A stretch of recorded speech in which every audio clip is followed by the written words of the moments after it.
ce sont des personnes qui sont handicapées, qui souvent ne peuvent pas se lever de leur vélo. Donc, il est hors de question de monter un trottoir, des marches, etc., etc.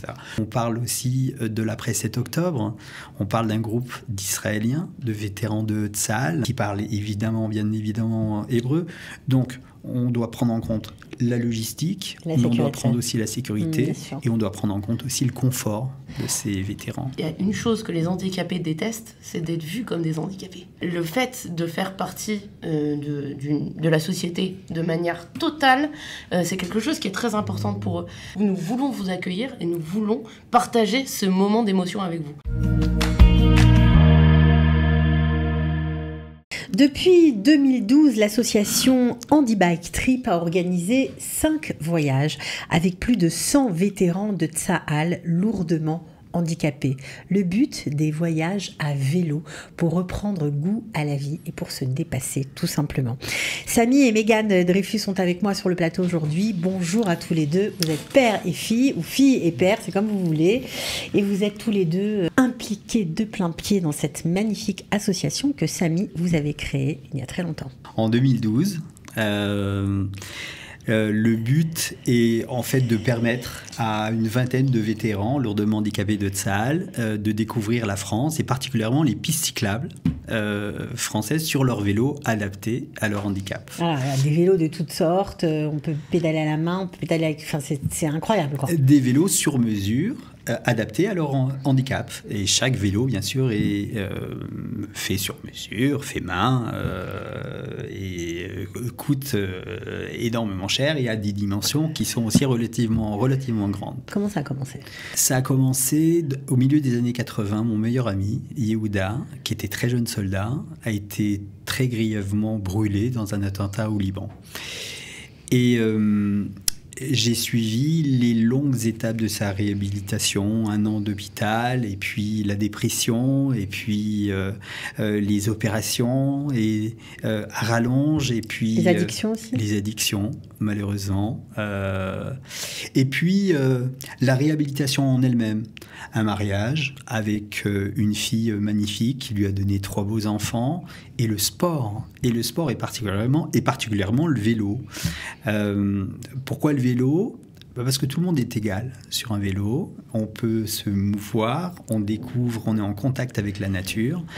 Et l'avantage du groupe de Tel Aviv, c'est qu'il peut profiter du promenoir de la taillelette de Tel Aviv, de Herzliya jusqu'à Bat Yam, 4 fois par semaine. Donc c'est ce qu'il a fait ? C'est ce qu'il a fait. Et quand j'étais encore en France, avant de faire mon Alia, je faisais du vélo en France, mais chaque fois que je venais en Israël, je participais en fait à ces excursions qui ont aussi, à moi aussi, changé ma vie. Et ça m'a permis en fait de passer de spectateur à acteur. On est toujours spectateur en fait face au handicap. On a toujours un petit a priori. Et le fait de pédaler avec eux, de se dépasser, d'avoir des moments fraternels, de convivialité. Ça a commencé avec le groupe Bet Halochem, Bet Halochem de Tel Aviv. Et bien sûr avec Yehuda.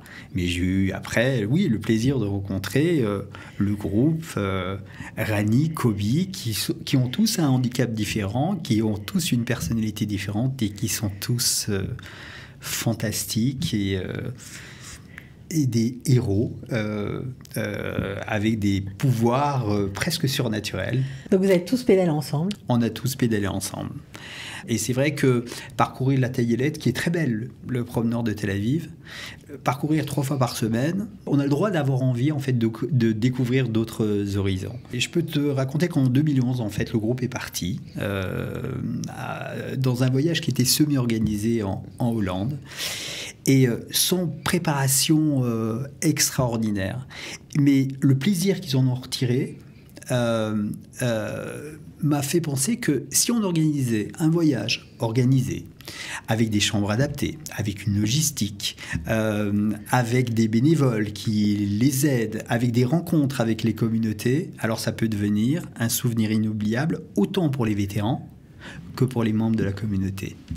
J'imagine, oui, bien sûr. C'est pour ça que vous avez créé l'association, en fait. Oui, exactement. Donc en 2012, on a commencé à Lyon et Genève. Donc au départ, c'était 18 vétérans, mais une vingtaine aussi de bénévoles. mais on a rencontré des centaines de membres des communautés et aussi des personnes handicapées qui ne font pas partie de la communauté juive. Et ce voyage a bouleversé chacun pour des intérêts qui étaient différents, mais tous ont été complètement bouleversés par ces voyages qu'on a reproduits après dans les années précédentes. Alors, quand tu parles de bénévoles, c'est des gens qui sont à vélo ou c'est des gens qui les aident pour la logistique? Alors, les deux. En fait, on a des bénévoles qui nous aident sur place dans les régions qu'on traverse pour nous aider à préparer en fait les parcours vélo. Je te rappelle que ce sont des personnes qui sont handicapées, qui souvent ne peuvent pas se lever de leur vélo, donc il est hors de question de monter un trottoir, des marches, etc., etc. Donc chaque excursion est préparée à l'avance par des volontaires qui habitent sur place, qui pédalent à vélo toute l'année et qui connaissent et qui ensuite partagent les excursions avec nous. Mais on a besoin aussi d'autres et on est aussi en contact avec d'autres bénévoles. Ça peut être des chauffeurs qui nous aident à conduire un véhicule d'assistance parce que les vélos on peut crever sur la route peut-être. On peut crever sur la route, mais aussi il faut des fois les transporter d'un endroit à un autre, de l'aéroport jusqu'à l'hôtel. Quand on voyage, on amène 2 tonnes de matériel. On a besoin d'un camion qui fait 20 mètres cubes, un camion de déménagement. On a besoin de bénévoles en France, qui connaissent la région, qui connaissent leur ville et qui peuvent tout simplement être disponibles pour ça. On a un minibus PMR qui nous permet aussi d'alléger les mouvements et de permettre aux personnes qui sont paraplégiques ou grands brûlés de pouvoir se déplacer d'un endroit A à un endroit B. On a aussi besoin de bénévoles. On a un médecin, Henri, qui nous suit. C'est le 3e voyage. On ne peut pas laisser place à l'improvisation dans un voyage comme celui-ci.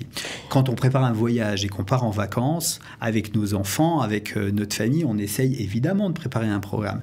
Là, on a 20 personnes qui sont sur des fauteuils. On a et puis on parle aussi de l'après 7 octobre.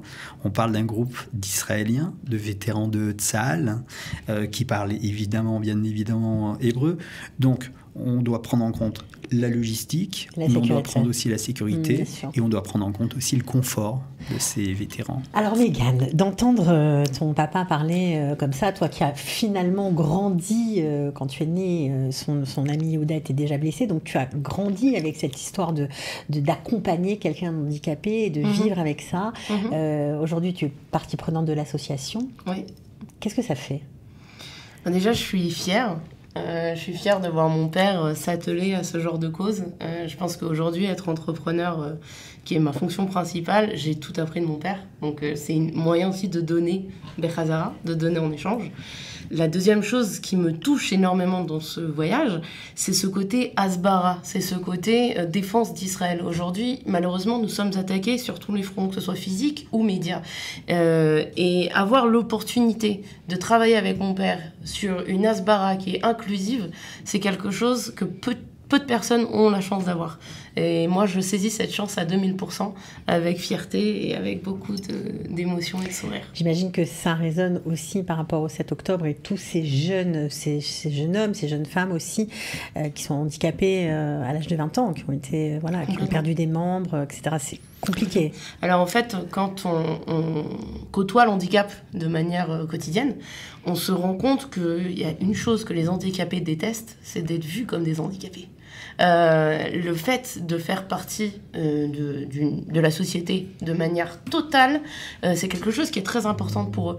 Et en organisant des voyages et en privilégiant justement d'une manière un petit peu à la discrimination positive les plus grands handicapés, c'est une manière pour nous de leur montrer nous voulons vous accueillir et nous voulons partager ce moment d'émotion avec vous. Alors ça c'est génial parce que vous organisez justement, et on va en parler, un voyage mi-juin, ce sera sur la Côte d'Azur avec des vétérans de Tsahal, c'est toujours le même principe, des gens valides qui les accompagnent, des volontaires. Évidemment, j'imagine que si on veut vous aider, c'est possible. Vous cherchez toujours des fonds ou de la main-d'œuvre pour vous aider. Oui, bien sûr. Le coût d'un voyage comme celui-ci est très élevé. de par la sécurité, de par la logistique, de par le confort qu'on veut Et la cache-route. le ramener, et la cache-route. Ça coûte combien, bien? Un voyage comme celui-ci coûte environ 50 000 €. Pour 20 personnes. Pour 20 personnes, mais c'est 20 personnes. Plus une vingtaine de volontaires, hein, plus une centaine de volontaires que l'on côtoie dans les régions, et aussi des centaines de personnes qu'on rencontre dans les différentes communautés juives et non juives. Ouais. Ça peut être aussi des communautés de personnes handicapées des régions. Ok, alors là, vous allez bien sûr être donc sur la côte, vous allez organiser un Shabbat, vous allez organiser une soirée. On peut vous rencontrer si on a envie d'y participer, j'imagine. Évidemment. On vous invite à nous rejoindre. Et oui, on vous invite. Et c'est une expérience vraiment que je recommande. Et on a des témoignages depuis 2012 de personnes qui nous disent: mais ces rencontres, en fait, ont changé ma vie. Ça a changé mon regard sur le handicap, et ça a changé même mon regard sur les Israéliens. Pourquoi ? Parce qu'on a on a rencontré des petites communautés de province, ça peut être Mulhouse, ça peut être Colmar, qui ont un rapport avec Israël qui peut des fois être limité à Ashdod, Netanya. J'ai rien contre Ashdod. À la télé française. Ou ce qu'ils voient à la télé française. J'ai rien contre Ashdod ou Netanya, mais on leur permet en fait de rencontrer des Israéliens complètement impliqués dans la société israélienne, qui sont en plus des héros des guerres d'Israël, qui ont donné une partie de leur chair, en fait, pour soutenir et pour défendre Israël. Et là, c'est une occasion unique, en fait, de les rencontrer. Voilà, on leur ramène Israël. Bien sûr. Ouais. Bon, alors, vous n'avez pas fait ça tout seul, bien sûr, vous avez des soutiens en France. Oui, bien sûr. Et c'est vrai que c'est agréable d'avoir des portes qui s'ouvrent quand on parle d'Israéliens, de groupes, mais surtout de handicap, et encore plus de blessés de Tsahal. Alors, c'est vrai que des associations nous aident. Ça peut être Netzar, l'association de Bruno Lelouch. Ça peut être le Bnei Brit, qui organise d'ailleurs la soirée finale avec Siona. Ça peut être...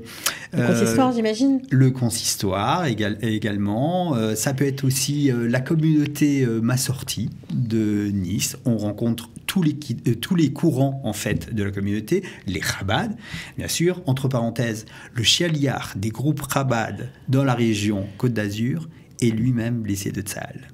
Donc vous comprenez bien que quand on lui a dit qu'un groupe venait, ça part. Je crois que vous avez aussi, bien sûr, Beth Alochem, France, et puis le Keren Ayesod. Alors, exactement. Si on veut vous rencontrer, participer, de quelque manière que ce soit, Mégane, j'imagine qu'on peut aller sur le site. Exactement. Alors vous pouvez lire tout ce qui se passe sur le voyage sur handybiketrip.org, handybiketrip.org, donc Handybike Trip.